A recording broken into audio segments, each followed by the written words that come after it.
comenzar hablando de un tema muy interesante. Vamos a hablar sobre la gestión del riesgo. La superintendencia, dentro de su modelo de supervisión, tiene la gestión del riesgo como uno de sus principios. Pero para poder hablar de la gestión del riesgo, tenemos que comenzar primeramente situándonos qué es un riesgo. Vamos a hablar obviamente de los riesgos sanitarios. Para la ISO 31000, riesgo es un efecto de incertidumbre respecto a los objetivos de la organización. Y esto significa una combinación de la probabilidad de ocurrencia y las consecuencias de un evento. Bien, esto es lo que nos dice una norma internacional como la ISO 31000. Pero cuando hablamos de riesgo sanitario, y ustedes van a poder ver en su pantalla respecto a lo que significa un riesgo sanitario, vemos que es la posibilidad de que se produzca un resultado indeseable o la ausencia de un resultado deseable a lo largo del ciclo de una prestación sanitaria, a lo largo de un ciclo de servicio de salud propiamente dicho en una entidad de servicios de salud propiamente. Cuando esto ocurre, se da un evento adverso.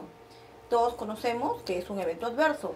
Hay eventos adversos evitables y hay adversos no evitables. Vamos a referirnos a aquellos que pudieron ser evitados. Estos eventos adversos obviamente pueden llegar incluso a denominarse eventos centinela cuando el evento ocurre y como consecuencia de esa ocurrencia obviamente implica una afectación del paciente que puede llegar inclusive a la muerte. Es por eso que ustedes ven en su pantalla y ven que evento centinela es un suceso inesperado, no relacionado con la historia natural de la enfermedad, pero que obviamente, dada la asistencia sanitaria, ha provocado una lesión, una incapacidad o incluso la muerte de un paciente. Una de las preguntas ya definida lo que es un riesgo y lo que propiamente es un riesgo sanitario es ¿cuál es la probabilidad de ocurrencia de que estas situaciones se den en un establecimiento de salud y que puede conducir a una afectación grave en un paciente?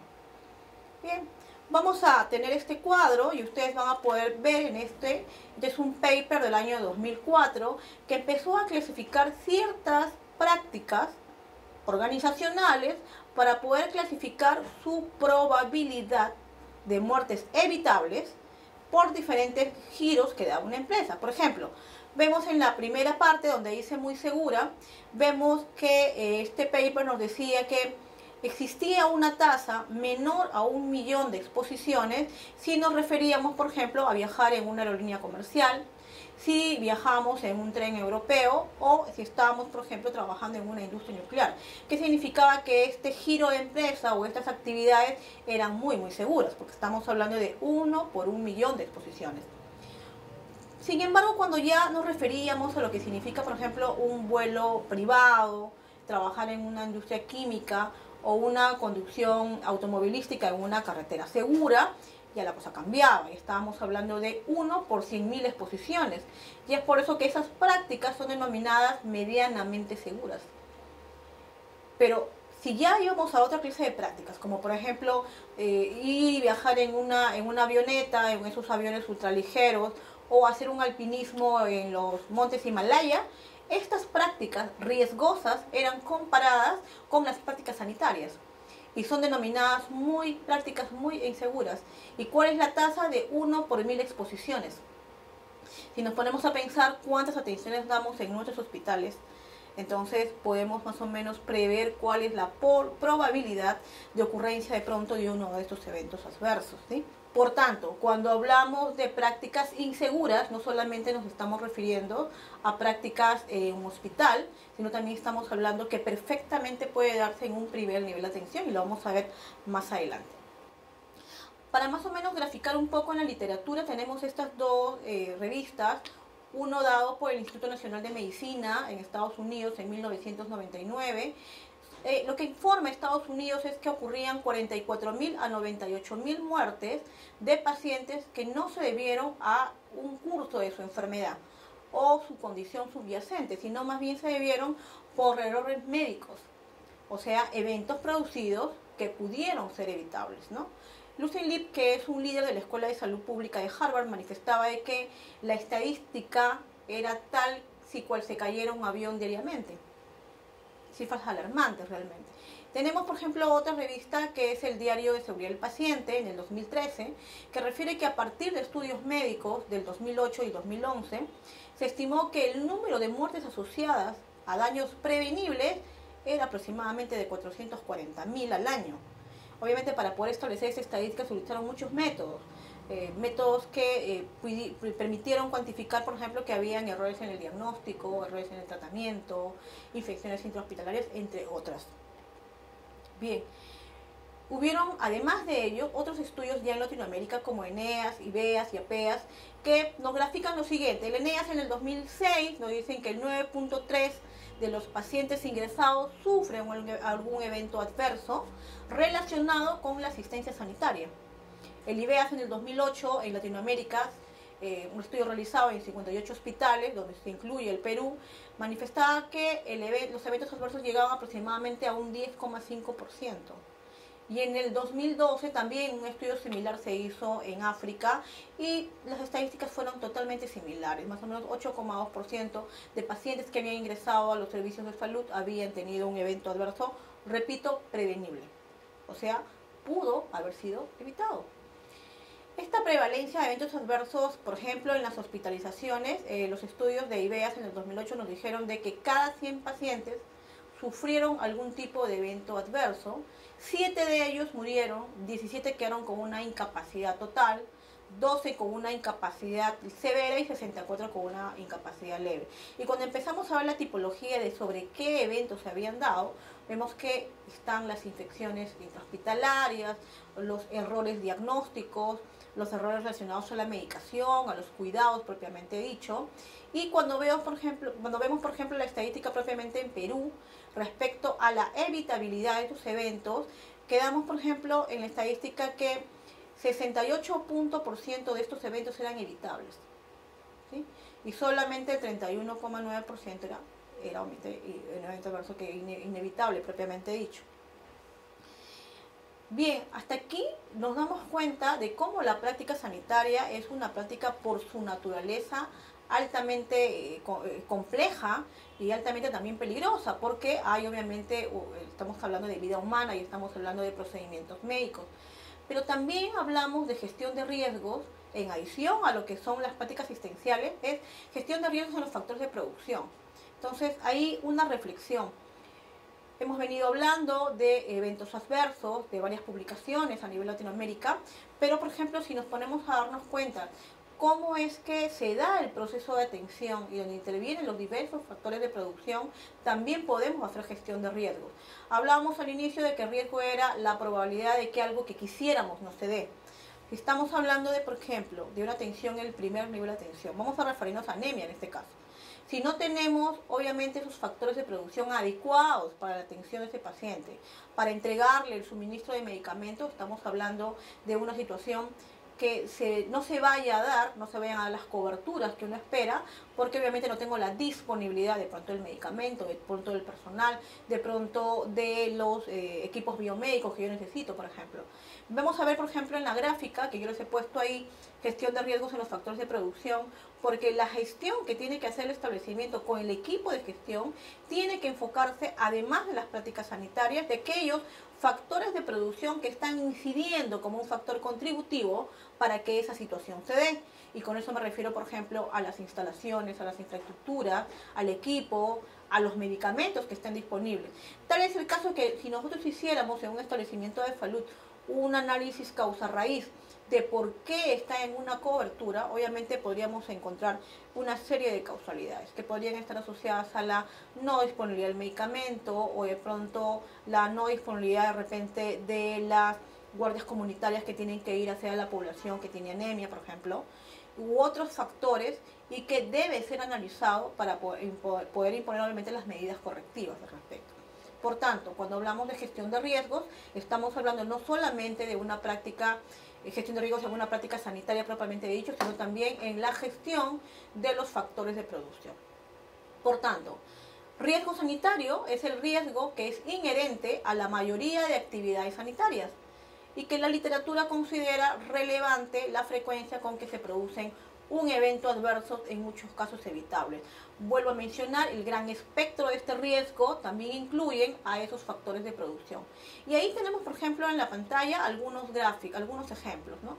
Vemos, por ejemplo, una coherencia de lo que tiene que ver con el incumplimiento de una norma, el incumplimiento que establece una guía de práctica clínica, por ejemplo, qué riesgo traería consigo y qué consecuencia a nivel del paciente.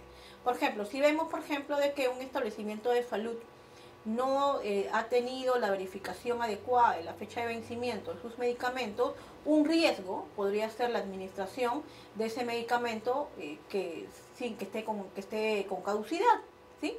Pero si ese medicamento es administrado, obviamente ya el riesgo no es, sino ya el daño ya se materializó ese evento, estamos hablando de que el paciente en primera podría tener, por ejemplo, un shock anafiláctico, ¿sí? Pero hablábamos hace un momento que no solamente va ahí, sino también hacia los factores de producción. ¿Qué pasaría si tenemos, por ejemplo, a establecimientos que no cumplen con el mantenimiento preventivo de equipos? Ustedes me dirán, número de uno, bueno, de repente no tengo la disponibilidad del equipo porque está inoperativo o porque está con fallas en su funcionamiento.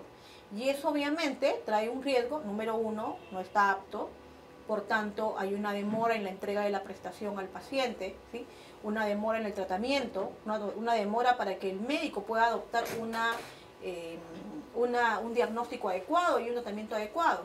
Y obviamente esto conlleva a la complicación per se de nuestro paciente. Por tanto, cuando hablamos de gestión de riesgo, estamos hablando de ese análisis del riesgo, del análisis de, número uno, y ven ahí en la pantalla, la probabilidad de ocurrencia de que esto suceda. ¿Qué tan probable es? ¿Qué tan frecuente es?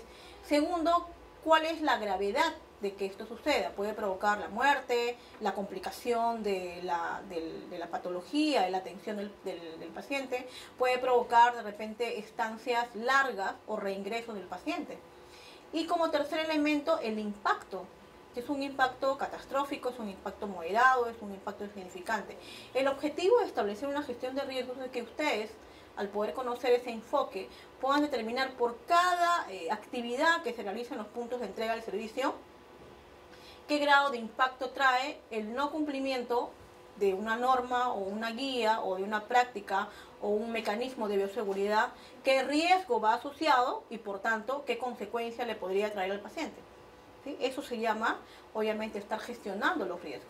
Por tanto, la idea es poder identificar cuáles son esos riesgos que se dan como consecuencia de algún incumplimiento de las normas o incumplimiento de estándares ya propiamente definidos. ¿Qué más?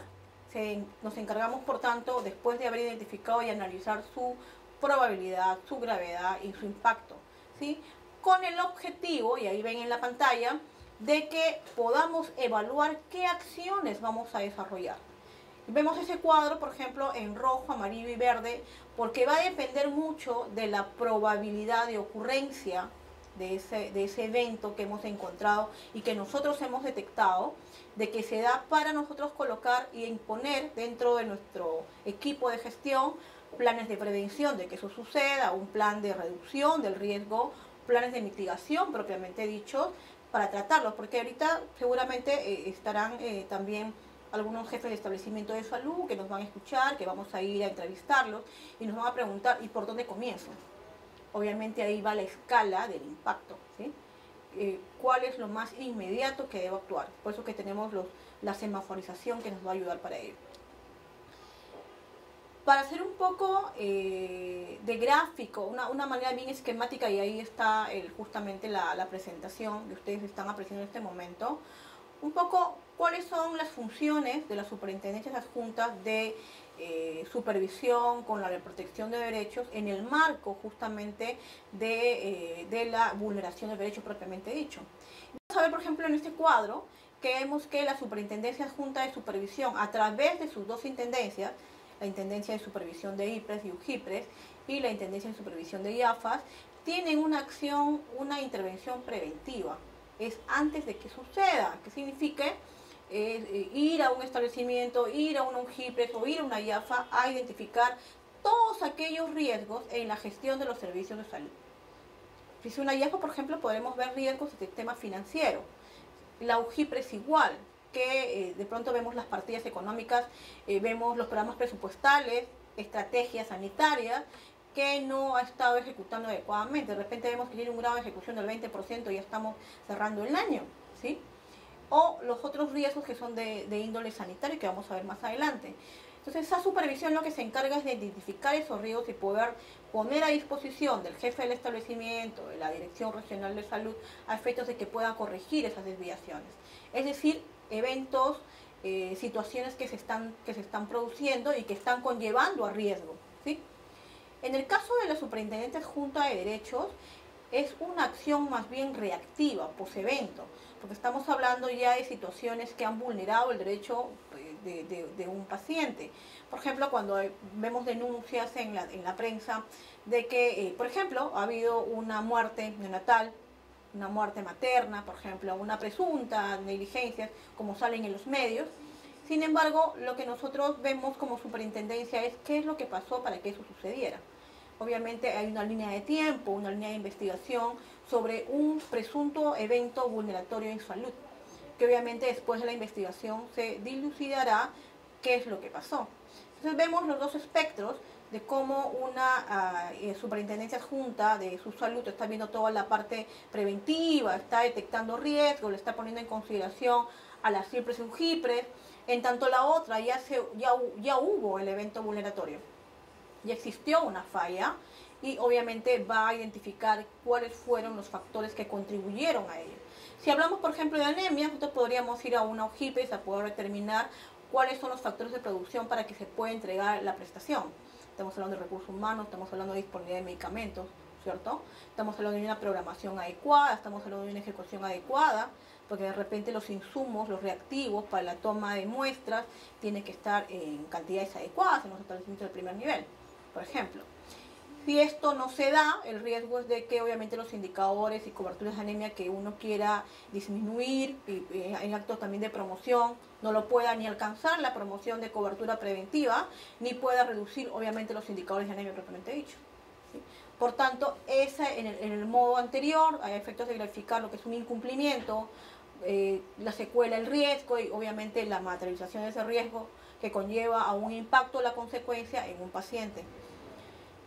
¿Y cómo es que vamos a hacer esto? En definitiva, esto es evaluar justamente el desempeño de los procesos, tratando de identificar cuáles son esos riesgos que vemos en cada uno de los puntos de entrega para poder identificar qué probabilidades de mejora hay. La intención de esta capacitación con ustedes es que como asistentes, como parte de los gestores, puedan hacer las recomendaciones también a los jefes de servicio, puedan también hacer las recomendaciones a los jefes de las unidades ejecutoras, vale decir las redes de salud o las UJIPRES propiamente dicho, a efectos de que se pueda desarrollar, como dice la gráfica, acciones de intervención. ¿A favor de qué? A favor de que exista una satisfacción del ciudadano, una seguridad adecuada de nuestro paciente, una mejora organizacional, obviamente reducción de costos de la no calidad, y cuando hablamos de costos de no calidad estamos hablando de los grados de eficiencia y eficacia que tiene que haber en toda gestión. Estamos siempre enfatizando que los servicios deben ser entregados con calidad, con oportunidad, con disponibilidad, con aceptabilidad y eficiencia. Y ahí va todo un conjunto de actividades que debemos desarrollar para ello, ¿no? Obviamente buscando que la prestación se dé continuamente y adecuadamente y con la satisfacción de nuestro paciente. Entonces, gestión de riesgos significa, número uno, prevenir, significa reducir cualquier variabilidad en la entrega de prestación, significa garantizar ese flujo continuo, y vamos a tener a niños, que son nuestra población objetivo, darle la cantidad adecuada de suministro de tratamiento preventivo en las etapas que le corresponde, y obviamente generar esa interacción con el usuario para que él pueda entender cuál es el beneficio de ello. Estamos hablando de calidad de atención en todo su espectro.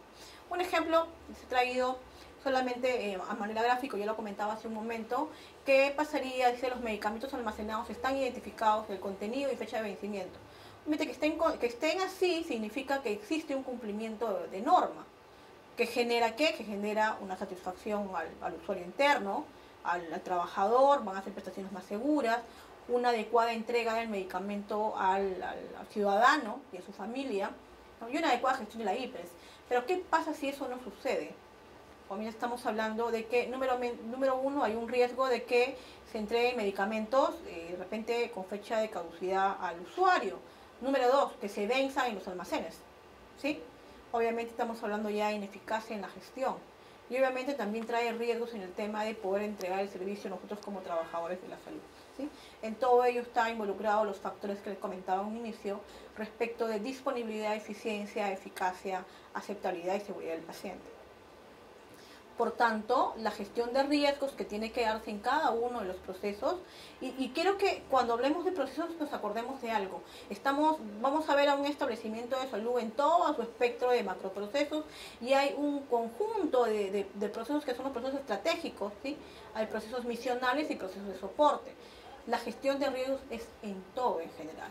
Por tanto, la gestión de riesgos nos va a ayudar a que se propicie una mejora continua en la entrega del servicio, tanto en la IPRES, tanto en la OJIPRES, y su salud a través de la supervisión lo que hace es coadyuvar la gestión del riesgo en esas entidades. Finalmente, ¿cómo vamos a darle sostenibilidad a ello? Pues nosotros medimos cómo están los procesos en cada uno, por eso que la primera gráfica ustedes van a ver 3 líneas de acción, que es sobre procesos estratégicos, misionales y de soporte. A través de técnicas evaluativas podemos medir e identificar qué riesgos se están produciendo en cada punto de entrega, en cada proceso, con el efecto de que la entidad supervisada pueda establecer un plan de mejora. En este caso, por ejemplo, anemia, podremos nosotros alertar a cada unidad ejecutora cuáles son sus niveles de desempeño respecto a los indicadores trazadores que se ha establecido con el Ministerio de Salud, a efectos de que la misma entidad, la misma UJIPRES, con las IPRES involucradas puedan establecer medidas correctivas, plazos responsables, a efectos de que ese objetivo, que es reducir la anemia, se dé. Y obviamente sobre la cual nosotros haremos seguimiento como equipo que somos, como equipo del Ministerio. Todos somos Ministerio de Salud. Por tanto, en la gestión de riesgos es un lineamiento, es una metodología que tiene su salud, que nosotros tenemos bien a disponer en cada actividad de supervisión, que explicamos a cada uno de nuestros administrados y que ustedes en estos momentos son pieza clave para el logro de esos objetivos. Muchísimas gracias.